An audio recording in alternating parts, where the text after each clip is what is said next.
They didn't just borrow from real life, they conscripted it. In Extreme Prejudice, violence isn't stylized, it's procedural. Gunshots don't echo, they thunder. Blood doesn't splatter, it stains the American myth. Released in 1987 under the gritty vision of director Walter Hill, the film follows a stoic Texas Ranger, played by Nick Nolte, as he clashes with cartel smugglers, corrupt agents, and the phantom remains of America's covert wars. But what unfolded on screen was just the sanitized version. Behind the brutal action scenes and macho standoffs was a production haunted by the ghosts of real military operations. From casting ex-Special Forces personnel as extras to whispered rumors of CIA advisors influencing the script, Extreme Prejudice flirted with truths the film industry usually avoids.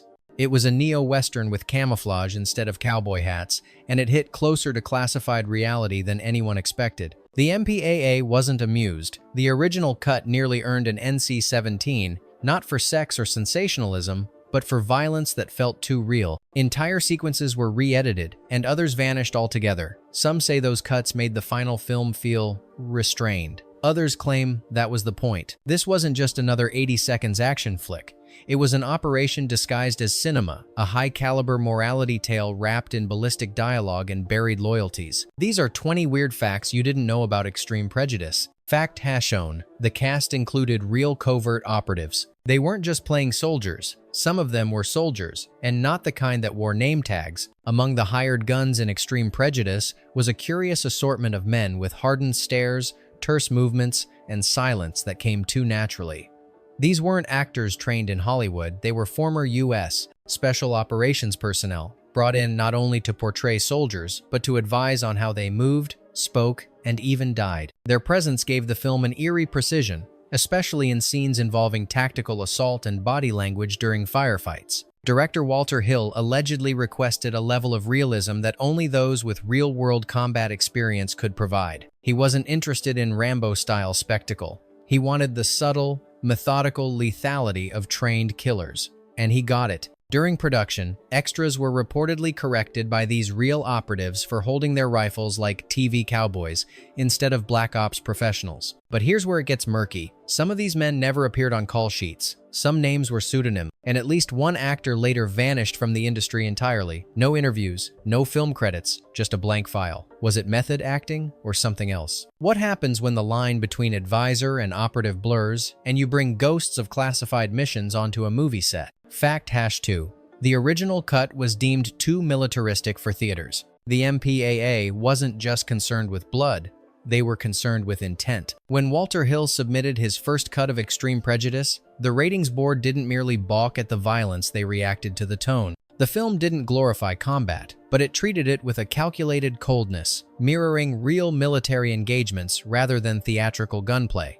The precision in the shootouts, the clinical language used by operatives, and the presence of shadow government themes pushed the MPAA into unfamiliar discomfort. Originally, the film received a provisional NC-17 rating not because it was sexually explicit or excessively gory by 1987 standards, but because of what one board member reportedly called its overwhelming sense of sanctioned brutality. Hill was told to tone it down or face a limited release. In response, entire segments were softened. Some were re-edited, others removed. Dialogue hinting at real-life CIA missions was dubbed over, and several combat sequences were trimmed by seconds, but it was enough. The final version secured an R rating. The irony? These edits made the film seem more ambiguous and perhaps even more disturbing. Did censorship dilute the violence, or did it unintentionally amplify its message? Fact #3. It was meant to be a spiritual sequel to The Wild Bunch. Beneath the camouflage and desert dust lies the skeleton of another film entirely. Before Extreme Prejudice took its final shape, it was quietly pitched as a modern-day echo of Sam Peckinpah's The Wild Bunch. The parallels weren't subtle: a decaying moral landscape, men of fading honor, and violence that wasn't celebrated but inevitable. Even the casting echoed Peckinpah's ethos, with grizzled faces and gravelly voices dominating the screen. Screenwriter John Milius, known for his bombastic, militaristic scripts, Apocalypse Now, Red Dawn, was briefly attached to early drafts. He allegedly pushed for the film to mirror the Wild Bunch's themes of brotherhood eroded by betrayal, but filtered through Reagan-era cynicism. While Milius left the project before shooting began, the DNA remained. Hill's camera lingered on death not to thrill, but to dissect it. One character's slow demise in the third act was reportedly storyboarded, shot for shot from The Wild Bunch, though never acknowledged publicly. And here's the kicker. The title Extreme Prejudice itself is a phrase lifted from Vietnam War-era assassination orders.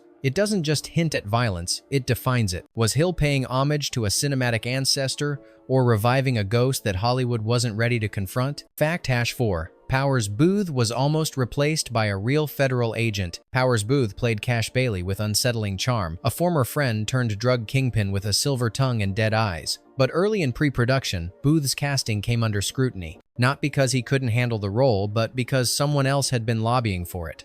A real federal agent. A DEA consultant attached to the project allegedly pushed to portray the antagonist himself. He had experience undercover in Mexico and claimed he could bring authenticity to the role. Some producers entertained the idea, not because it made artistic sense, but because of the credibility it might lend to the film's already murky military entanglements. Walter Hill flatly refused. He reportedly insisted that performance must remain separate from experience. "This isn't a documentary," Hill was quoted saying, "and I'm not running an op." Booth remained, and his portrayal became one of the most chilling in Hill's filmography, calculated, seductive, and disturbingly plausible. What would the film have become if real-life enforcement had stepped in front of the camera instead of behind it? Fact #5. A major action scene was cut due to government pressure. There was supposed to be a second ambush, a coordinated attack by the Zombie Unit, the group of presumed dead Black Ops soldiers deep inside a military warehouse, using real surplus munitions. The scene was choreographed, rehearsed, and partially filmed, but it never made the final cut. The reason? A production member leaked early footage to a friend at a federal defense contractor, and within days, studio executives received a formal warning: cease depiction of classified storage facilities and non-sanctioned tactical protocols. The studio panicked. Legal teams stepped in. The footage was pulled, and the reels were reportedly destroyed, not archived. Rumors suggest the ambush mirrored an actual Cold War operation from the early 82nds, involving repurposed agents and fake death identities. While no direct admissions were made, several consultants were quietly let go after the incident. Some say the removal of that scene left a gap in the film's pacing. Others claim its absence made the final betrayal sequence more ambiguous. Was this studio censorship or quiet compliance with something more powerful? Fact #6. The film nearly sparked an international incident. It's rare for an American action film to trigger diplomatic nerves. Extreme Prejudice came close. The plot, which loosely implied covert U.S. military actions in Mexico, raised eyebrows south of the border. During a private screening attended by Mexican officials in Los Angeles, a representative from the Mexican consulate reportedly stormed out mid-film, calling the portrayal of Mexico militarized fantasy propaganda. The Mexican Foreign Ministry later issued a vague statement denouncing the irresponsible depiction of international security affairs. In response, TriStar Pictures delayed the film's release in Latin America and added a disclaimer in certain versions clarifying that all characters and events were fictional, but the damage was done. Several Mexican theaters refused to screen the film altogether, citing cultural defamation, and local press denounced it as American imperialist myth-making. What began as a fictional border war ended up tiptoeing into real geopolitical territory. How close can fiction get to reality before someone decides it's no longer fiction? Fact #7. Walter Hill refused to shoot coverage on purpose. Most directors shoot coverage multiple angles, takes, and safety shots to give editors options in post. Walter Hill, he shot decisions. On Extreme Prejudice, Hill was notorious for filming only what he intended to use. No over-the-shoulder fluff, no reaction shots for insurance. Cinematographer Matthew Leonetti recalled being stunned by Hill's economy. If Walter said that's the shot, then that was the shot. No backup. This method sent shockwaves through the editing suite. Editors had no safety net, and some sequences had to be cut around single master takes. But this wasn't sloppiness, it was control. Hill believed the fragmented, anxious rhythm of most action films diluted their impact. He wanted stillness, precision, and edits that felt like bullets. The most telling example? The climactic standoff was filmed almost entirely in real time with no reverse angles. The tension comes not from how often the camera cuts, but when it refuses to. Was it genius or recklessness? Maybe both. Fact #8.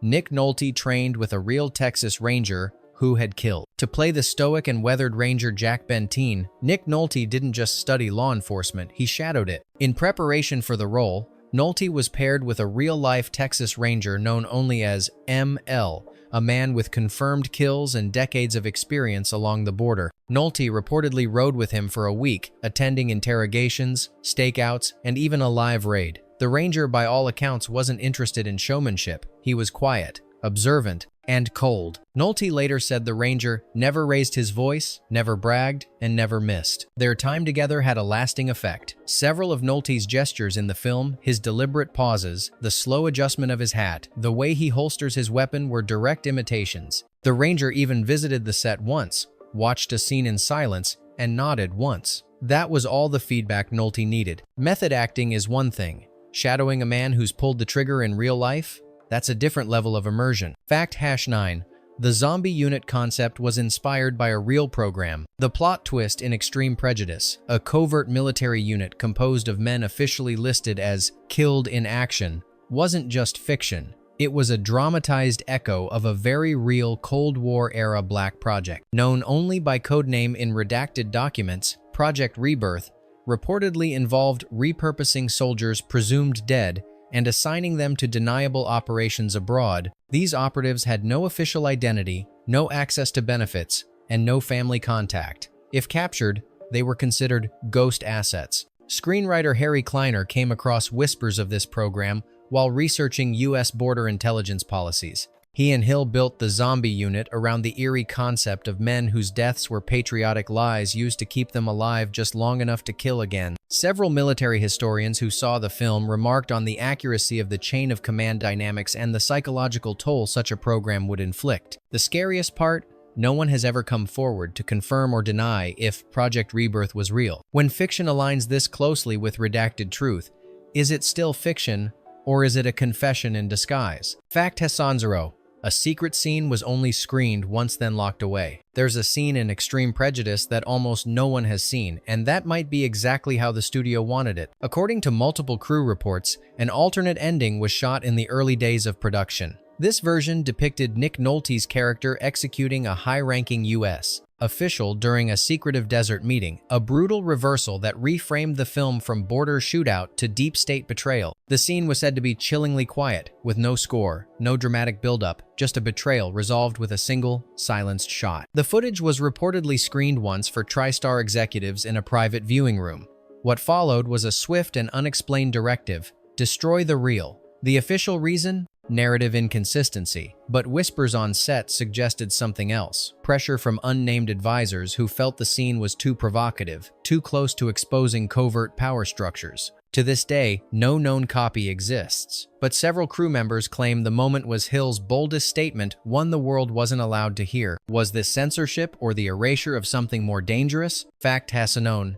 Jerry Goldsmith walked away from the score. When it comes to action, thrillers in the 80 seconds, few names carry the weight of Jerry Goldsmith. Known for First Blood, The Omen, and Alien, he was initially attached to score Extreme Prejudice. But the collaboration collapsed violently. Goldsmith reportedly clashed with Hill over the film's tone. Hill wanted something minimal: drums, silence, the sound of tension building. Goldsmith countered with layered themes and rising crescendos. At one point, he allegedly referred to the film as morally hollow, citing its celebration of militarized justice. Hill fired back, accusing Goldsmith of wanting to save the audience from the truth. The split became permanent. Composer Jerry Goldsmith walked, and the score was ultimately composed by Jerry Goldsmith protege Ry Cooder, who stripped it down to percussive motifs and ambient dread. Goldsmith never spoke of the film again. Hill never mentioned the split in interviews. How often does silence win over symphony, and why does it echo louder? Fact #2.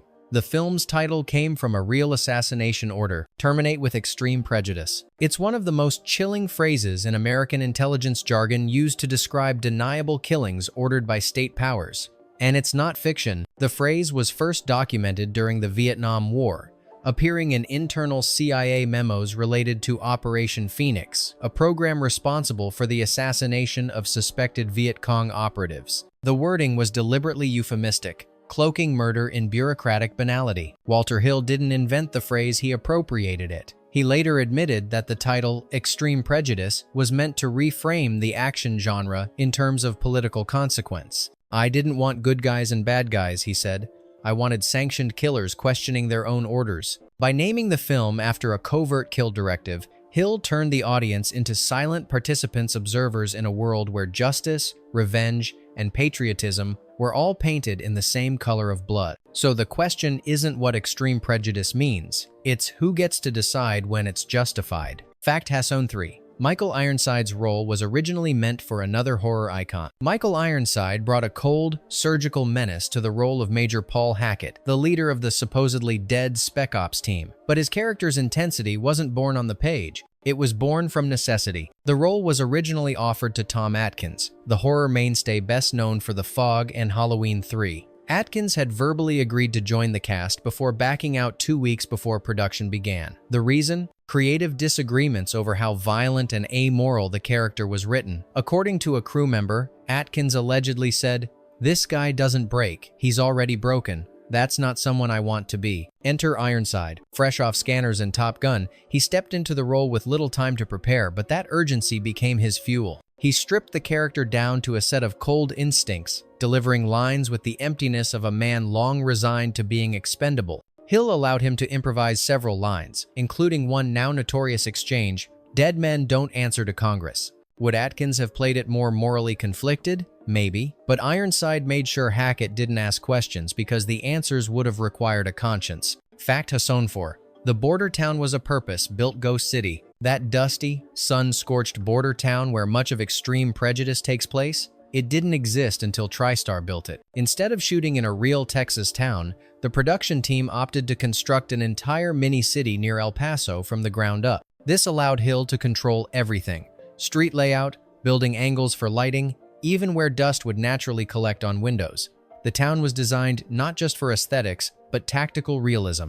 Hill reportedly consulted former DEA operatives to understand how a real smuggling town would be laid out: entry points, sniper nests, escape routes. The result? A hyper-detailed facade of American decay, where law enforcement, traffickers, and ghosts of the Cold War all shared the same streets. After filming, the set was abandoned.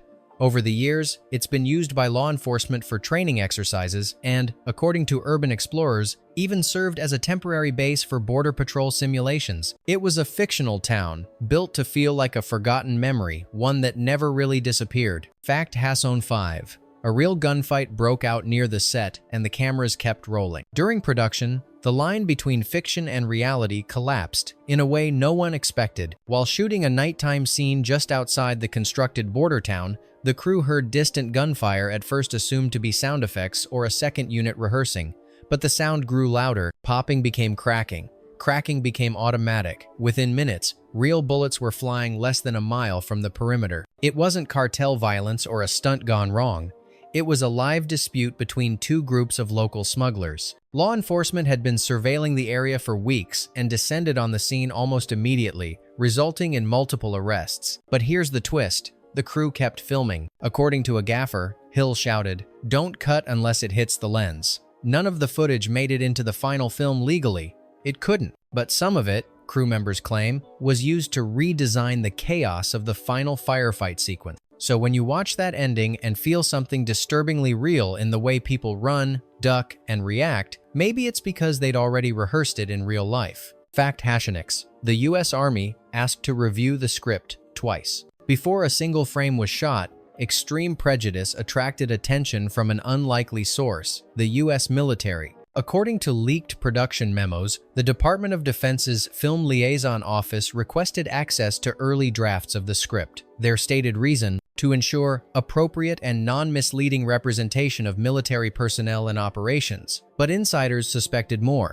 The script's use of real terminology, accurate military structure, and references to Black Ops procedures struck too close to classified realities. Walter Hill refused the first request outright. But when pressure mounted allegedly through back channels involving the studio's legal department, the script was quietly submitted for advisory feedback. No official changes were mandated, but it's unclear whether any content was self-censored afterward. One source claimed several lines referencing defunct intelligence programs were mysteriously removed days after the review. The military never publicly acknowledged involvement, But their interest, and the silence that followed, raised a question. Why does a fictional film about renegade soldiers make real soldiers nervous? Fact Hasson 7.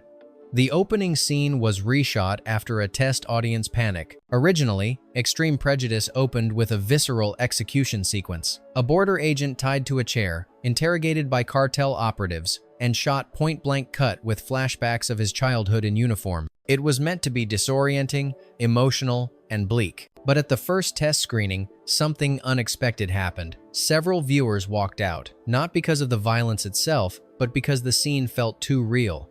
One audience member reportedly began hyperventilating, convinced it was based on an actual leaked incident. Another stood up and yelled, "Is this real?" The studio demanded a reshoot. The final version opens with a more conventional standoff, still tense, but more abstract in its morality. Hill later said he regretted the change. That original scene didn't shock people because of the blood, he said. It shocked them because they recognized the truth hiding behind it. Sometimes it's not the content that rattles people. It's the feeling that they weren't supposed to see it. Fact Hasson 8.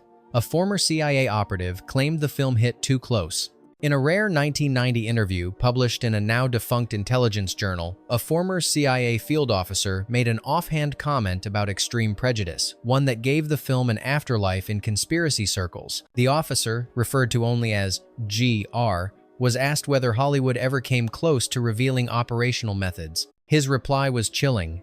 Extreme Prejudice was closer than most. They changed names, places, but the methods? Some of us flinched. He didn't elaborate, and the quote was buried in an otherwise dry analysis about media influence on public perception. But it was enough. Fans and researchers began dissecting the film, looking for parallels to rumored off-the-books missions in Latin America and Southeast Asia. Message boards lit up in the early 2000s, with theories ranging from Phoenix program parallels to Iran-Contra allegories. Hill never addressed the quote, but the film's cult status surged. What does it say when the people who lived through covert history feel seen by a movie? Fact Hasson 9. One actor was told to disappear after filming. Among the ensemble of actors playing the Black Ops zombie unit, one performer vanished deliberately. Listed in early call sheets only as R. Sloan, the actor played one of the quieter members of the covert team, few lines, but present in most tactical sequences. Crew recalled him as hyper-disciplined, rarely socializing, always observing. Then, after the final shootout sequence was completed, he left the set and never returned. No rap party, no press junket, no contract extensions. When producers attempted to contact him for ADR, automated dialogue replacement, they couldn't find him. His agent's number was disconnected. His SAG records were inactive. One assistant director claimed he wasn't just gone, he was erased. Rumors swirled that he'd never been an actor at all, but rather a technical advisor who'd stepped into the role at the last minute. Others speculated he was inserted into the cast as a favor to someone higher up, then pulled back once production wrapped. His scenes remain in the film. His name does not. Was it a casting anomaly or a vanishing act rehearsed long before the cameras rolled? Fact #20. The film was briefly banned from U.S. military bases. Shortly after its release, Extreme Prejudice was quietly added to an unofficial, discouraged viewing list circulated among certain U.S. military bases, particularly in overseas deployments. Though not a formal ban, the advisory suggested that the film's depiction of rogue units and political assassination could foster distrust or confusion among personnel. Base theaters pulled scheduled screenings. Military PX stores were instructed not to stock VHS copies. Soldiers could still watch the film off base, but it was understood this was not encouraged content. The advisory vanished within a year, but its mere existence said something about the film's proximity to real structures of power. When fiction makes authority uncomfortable enough to issue guidelines, it's no longer just entertainment. Did Hill succeed in making a mythic Western wrapped in tactical gear, or did he stumble into exposing too much? Sometimes, the more a story is buried, the louder its silence becomes. Bonus fact: the film's final frame hides a classified reference code. It lasts less than a second. A number scrawled in faded ink on a crumpled document, glimpsed just before the camera cuts to black. Most viewers miss it, but someone didn't. In the final minutes of Extreme Prejudice, as the Black Ops unit is dismantled and secrets burn into the desert sun, a single sheet of paper is tossed into a file box. On its corner, OP 722 divided by PHX 1969, barely legible, not in the script, and never addressed in the film. Years later, conspiracy forums erupted with speculation. Some linked it to Operation Phoenix, the controversial CIA program in Vietnam responsible for over 20,000 targeted assassinations. The number 722 matched an internal file reference discovered in a 1995 FOIA request, one still heavily redacted. Coincidence? Or was someone in production leaving a message for those who knew where to look? What deepened the mystery? When asked about the code in a rare 1998 Q&A, Walter Hill reportedly replied, "I don't know what you're talking about," and moved on. The screenwriter declined comment entirely. In a film already saturated with allusions to government overreach, shadow wars, and expendable men, this wasn't just an Easter egg, it felt like a warning, a glimpse through a cracked door, a fingerprint left behind. Some films end with a question mark. This one ends with a code, and some codes were never meant to be solved. If this film taught us anything, it's that fiction often walks a fine line with classified memory. Whether you see Extreme Prejudice as a stylized action thriller or a veiled confession wrapped in dust and blood, what you believe might say more about you than the film. Tell us in the comments, which fact left you unsettled, and do you think the zombie unit was just a plot device or something the government accidentally let slip? And if you've got another film that hides more than it shows, we're listening.